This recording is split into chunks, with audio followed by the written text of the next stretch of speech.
Қайырлы күн, құрметті оқырмандарым, каналыма қош келдіңіздер.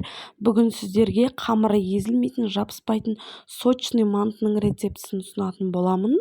Және де дәмі өте ерекше манты болады.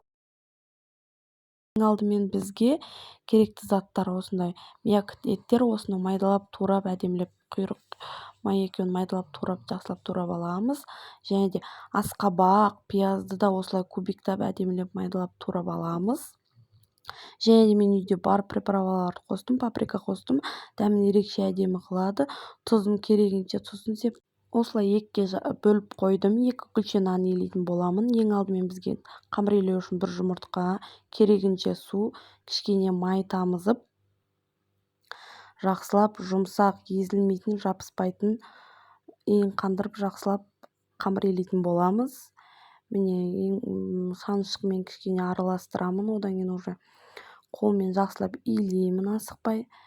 Міне үстінен басып жақсылап илеңіздер, қандырыңыздар. Сол кезде мантыларыңыздың қамыры сочный, өте жұмсақ, әдемі қамыр шығады. Міне қолға жабыспайтын 2 кішкентай күлше қамыр илеп қойдым, 15 минутқа тұрды кішкене. Және де қамырды жайдым. Қамыр жаю видеосы толығымен керек болатын болса, менің каналымда бар. Және де міне жұқалап қамырды жайып алып, осылай кесіп аламын 4 бұрыштап. Қамыры дайын болып қалған кезде көп ұн сеппеңіздер, себебі манты түйіп жатқан кезде бір-біріне бірікпей қалады. Міне керекті мөлшерде фарштарды салып алып, осылай жақсылап әдемілеп түйіп алдым.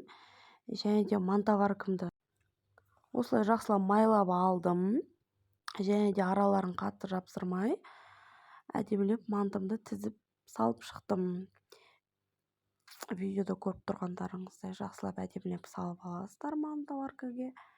Және де алдын ала суымды қайнатып қойғанмын, суым қайнап тұр. Щеткамен бетіне жақсылап май жағып аласыздар. Қайнап тұрған судың үстіне осылай 4 лист мантыларыңызды саласыздар. Және де 50 минутқа пісіріп аласыздар. Бетін сүлгімен жауып қойсаңыздар да болады. Міне осындай езілмейтін әдемі манты шықты.